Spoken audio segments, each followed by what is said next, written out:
Saya sebenarnya mendapatkan ini langsung dari maha gurunya, dari seseorang yang pernah didakwa dan mendekam di penjara dari tuntutan 8 tahun menjadi 3 tahun. Tapi yang pasti ini adalah ke orang-orang yang kurang pendidikan dan minim literasi. Ingat, jika memang itu beruntung, kenapa nggak orang itu memakai untuk dirinya sendiri? Kenapa harus berbagi kepada orang lain? Ini adalah logical fallacy yang terjadi dan orang-orang ini harusnya bertanya itu kepada akal pikiran mereka. Apakah mereka ini waras atau sebaliknya? Padahal dalam bisnis dan apapun di seluruh dunia, satu hal yang pasti itu hanya satu, yaitu ini adalah pesan untuk kalian semua.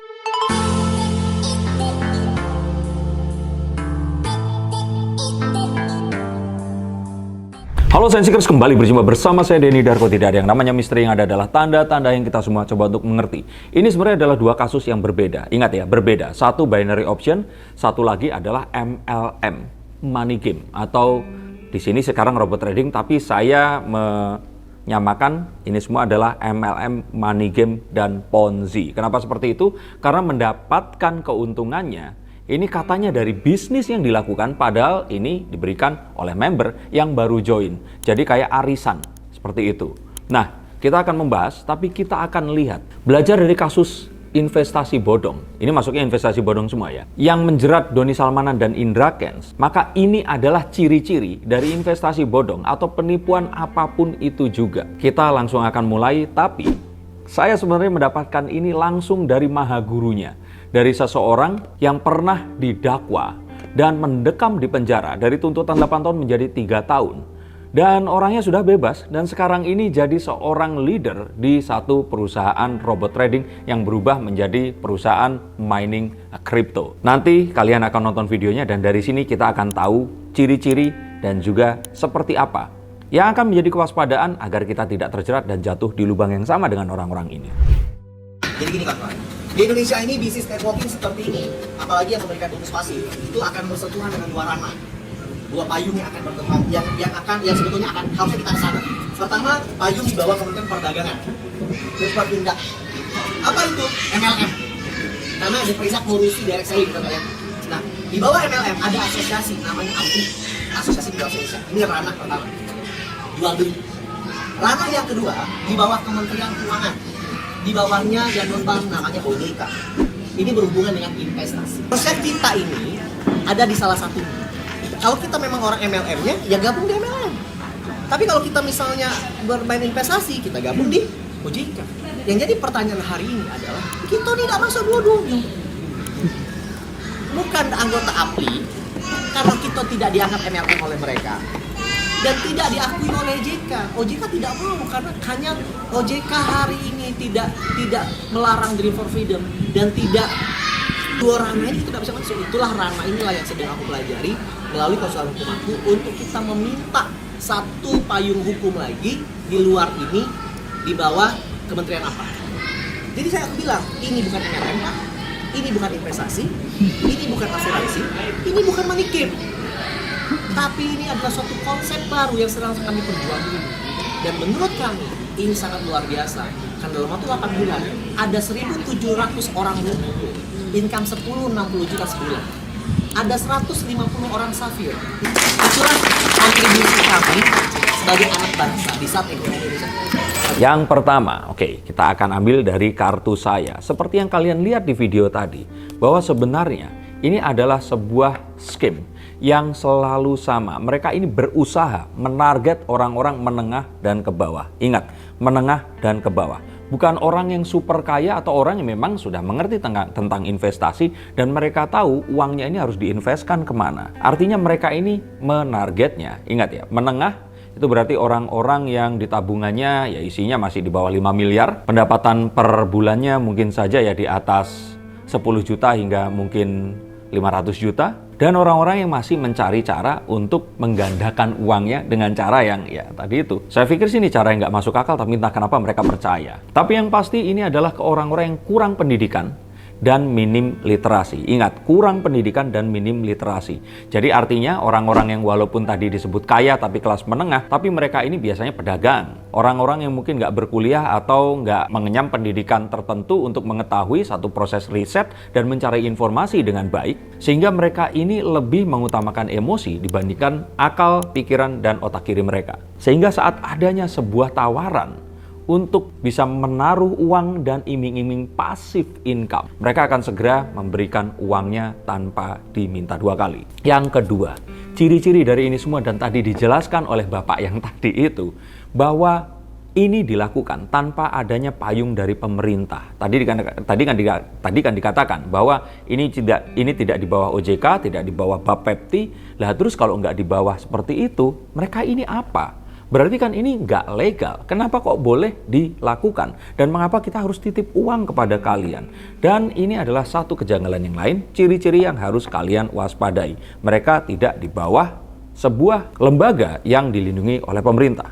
Yang ketiga di sini adalah kalian ini diminta untuk mentransfer tidak ke rekening PT, tapi biasanya ke perorangan atau kalaupun PT-nya ini tidak memiliki izin atau bodong. Dan lebih daripada itu, mereka melakukannya ini dengan cara member get member. Karena mereka tahu mereka ini nggak resmi, maka mereka ini nggak bisa melakukan penjualan secara terang-terangan. Akhirnya mereka harus sembunyi-sembunyi. Jadi ini diberitakan dari mulut ke mulut dan dari seseorang saudara ke saudara yang lain dengan cara mempergunakan ketidakenakan orang ini tadi. Kebayangkan kalau tiba-tiba diundang oleh mantan bos kita, orang yang kita anggap dia ini guru kita, terus kemudian ditawari hal seperti ini.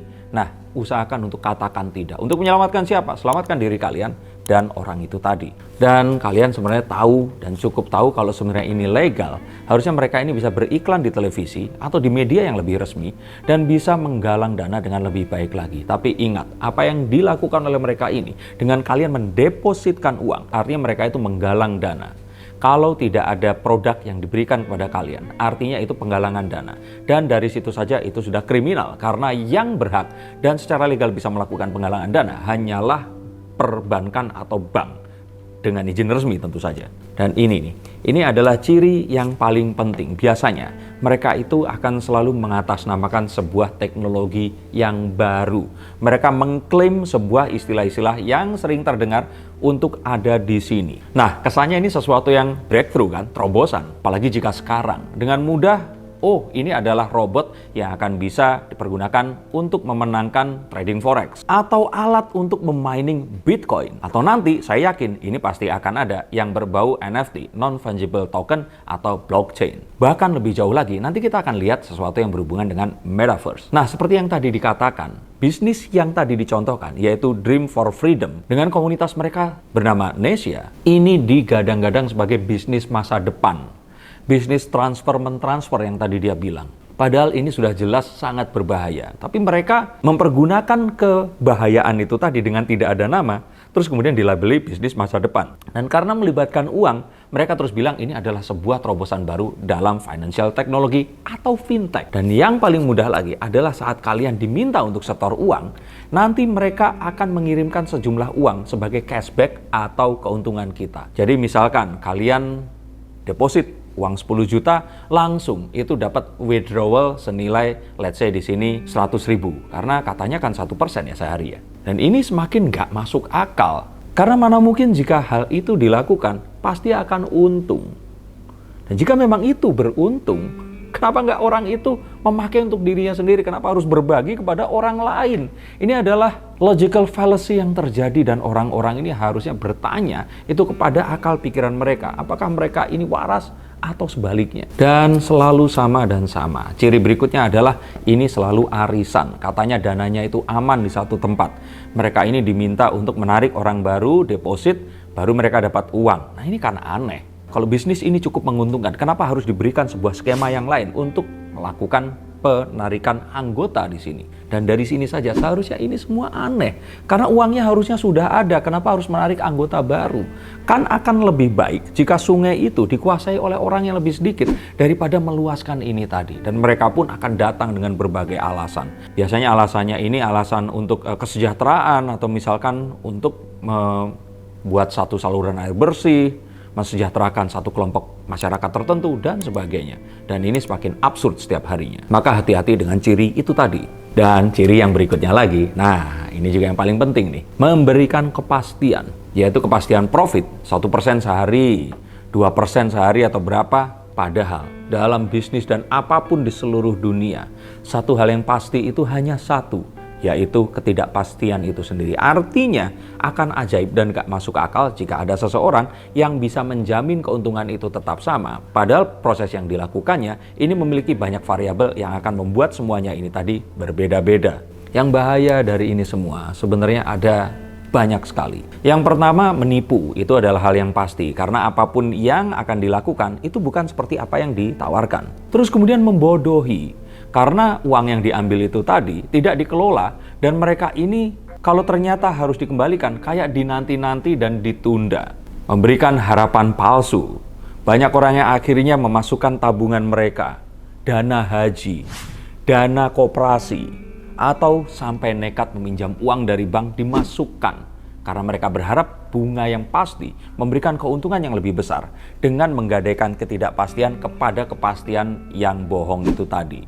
Tapi yang paling jahat di sini adalah satu, yaitu meracuni mindset orang-orang bahwa untuk menjadi sukses, kaya raya, dan memiliki sebuah kestabilan finansial, ini tidak perlu kerja keras dan juga kepintaran. Seakan-akan cerita indah seperti, oh, anak lulusan SD yang penjaga warnet pernah jadi office boy, ini sekarang jadi seseorang yang sukses dan berbagi kepada sesamanya. Seakan-akan masyarakat ini selalu haus akan cerita seperti itu. Dan saat cerita seperti itu dihidangkan di depan mata mereka, mereka akan dengan segera langsung menyantap hidangannya tanpa bertanya apakah ada racunnya di situ. Ini adalah pesan untuk kalian semua, bahwasanya tidak ada yang namanya passive income. There is no such thing as passive income. Untuk siapa? Untuk orang-orang yang tidak mau riset. Orang-orang yang pendidikannya rendah tapi nggak sadar, terus nekat melakukan sesuatu, apalagi saat diberikan jargon-jargon canggih di depan mata mereka. Orang-orang yang tamak, yang berharap keuntungan ini bisa didoubling, tripling, dan berulang kali. Dan nekat mengambil uang-uang yang bukan haknya untuk mendapatkan keuntungan itu tadi. Dan yang terakhir adalah untuk orang-orang yang tidak peduli. Setelah akhirnya mengambil uang-uang dari downline-nya, terus kemudian mereka cabut begitu saja. Jadi kalau menurut saya, passive income itu hanya akan terjadi untuk orang-orang yang memiliki umpan yang lebih besar, dan mereka meletakkan umpan itu untuk menarik uang yang lebih besar lagi. Tapi untuk kalian semua yang masih ada dan mungkin mendengarkan YouTube saya yakin there is no such thing as passive income untuk orang-orang seperti kalian. Maka dari itu, yuk kita sama-sama belajar dan belajar lagi, sama-sama waspada dan waspada lagi, dan bagikan ini jika berguna untuk menyelamatkan orang sebanyak mungkin yang kalian cinta. Terima kasih, sampai jumpa, dan salam.